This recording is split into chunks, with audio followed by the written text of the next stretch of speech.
Vivo en Culiacán, sigo vivo, como dice Alejandro Almazán, y tratamos de hacer un periodismo de investigación en el que publicamos el 90%, el 10% de lo que tenemos confirmado, porque si publicamos el resto, no hubiera estado aquí en el vicio.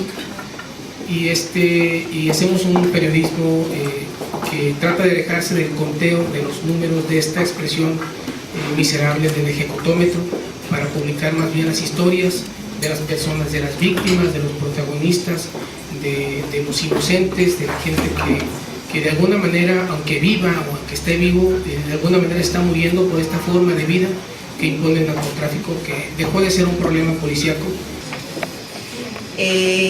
Un ex policía que había sido una fuente de información muy importante durante muchos años para mí, me informa que escuchó de propios AFIS, echándose unas copas, platicando ahí con ellos, que Genaro García Luna ya estaba contratando a AFIS, recién ingresados de la policía capitalina, a la AFI, ofreciéndoles puestos y sueldos, mejores sueldos en la Secretaría de Seguridad Pública Federal, a cambio de que me mataran. El señor Fox y su secretario Julio Frank, eso no es narco, pero es corrupción. Nos anunciaron que iban a destinar 600 millones de pesos para que tuviéramos vacunas, porque había el peligro que llegara una influenza a México. Estamos hablando de finales de 2005. Y llegó, pero no llegó la que pensaban. No llegó la aviar, que hubiera sido devastadora, sino llegó una porcina, humana, le llamaron de mil maneras. Bueno, finalmente, al descubrir eso, dije, pues aquí está la papa, hay una corrupción terrible, porque después se hicieron otras administraciones del erario, hasta sumar algo así como 3,000 millones, y a través del IFAI confirmamos que ni un quinto se invirtió en comprar una maldita vacuna contra la influenza. Y tampoco la hicimos, todavía no la hacemos. Birmex, que es la empresa oficial, todavía no hace la vacuna, pero vino Sarkozy con Carla Bruni y se pusieron de acuerdo para que pusiera aquí su planta y nos vaya a enseñar después qué es lo que debemos hacer. Bueno, es lo que se platica aquí. Aquí está el Michoacanazo también.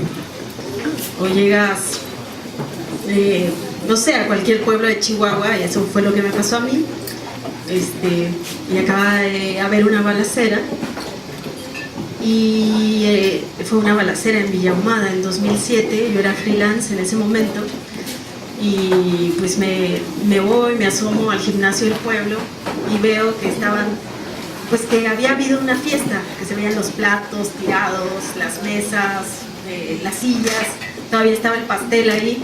Me llamó mucho la atención, entonces empecé a preguntar y reconstruí la historia de la quinceañera, una fiesta de 15 años en la que estaba todo el pueblo, cuando llegaron unos 40 tipos armados y empezaron a rafaguear la presidencia municipal y empezaron a ir de casa por casa buscando a unas personas.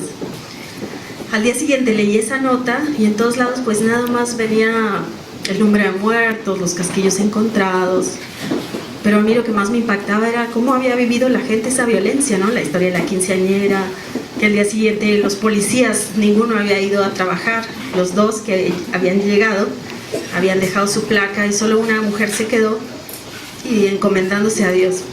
También creo que finalmente Calderón lanza una guerra por legitimarse y como decía Páez hace rato, sin ninguna estrategia, sin consultarle a los expertos, güey, ¿qué chingados hay que hacer en una guerra? ¿No? Y por eso yo llego y reafirmo que al final los que se están rompiendo la madre son los propios narcos. Y trabajar con miedo es horrible. Y entonces uno dice, soy una privilegiada de vivir en el DF y de sentirme más segura, porque en realidad no es lo mismo que estar en Tamaulipas o que estar en Chihuahua o que estar en Durango o en Baja California o en Sinaloa. No es lo mismo, no se compara.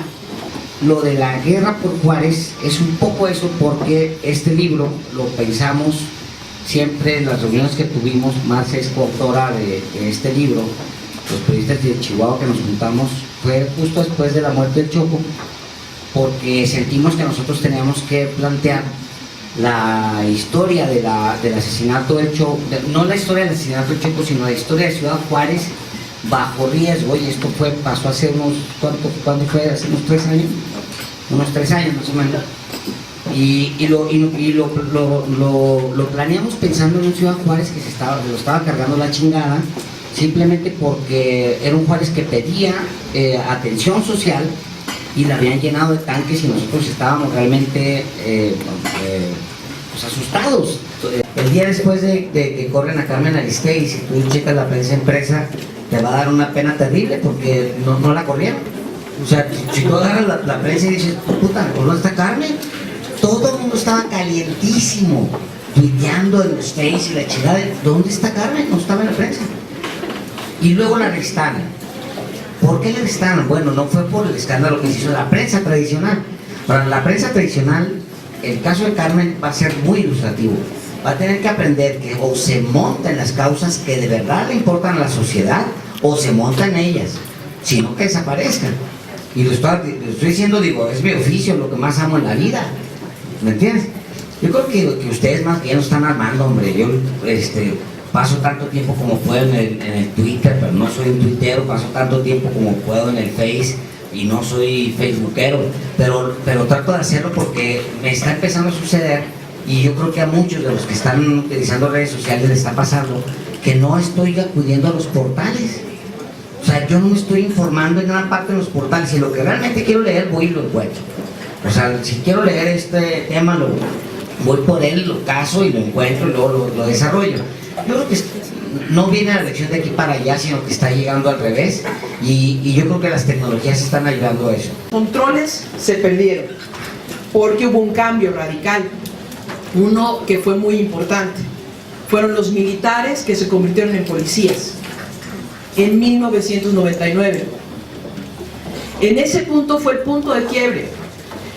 Cuando llega Gutiérrez Rebollo a lo que era INCD y se lleva toda la fuerza de los gafes, y después lo detienen, pues los gafes se quedan volando, y empieza ahí una cadena que se fue articulando y que desencadenó en que se cambiaron todos los códigos. Y siempre me prometí nunca hablar de narco. La verdad es que a mí las notas de si mataban a alguien o si se peleaba tal cártel con tal cártel, yo siempre me las saltaba porque decía, estos amarillistas.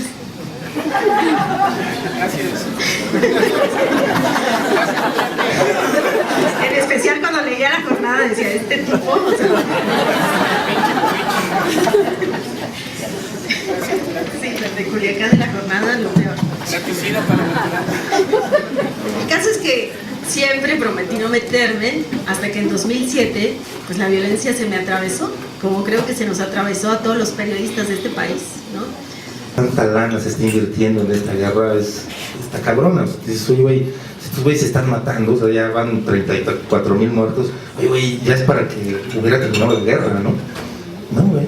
Pues un día un cabrón dijo que solamente había el 0.01% de los mexicanos estaba metido en el narco. Oye, güey, pues entonces ya ganamos desde hace un chingo, ¿no? Que Río 12, por ejemplo, lo mismo que Z, lo mismo que el Diario de Chihuahua, lo mismo que muchos otros hacen un esfuerzo de lo que yo llamo ahora el periodismo en resistencia. Y ese es el que tenemos que apoyar ahora. Es el que hemos abandonado. Esos son los que están poniendo los muertos. Yo no sé quiénes van a terminar contando las historias, pero ahí están los libros. Por favor, cómprenlos, apoyen esos libros, porque de verdad lo que estamos viviendo solamente con la atención y con su apoyo y con que ustedes estén enterados, vamos a poder salir adelante.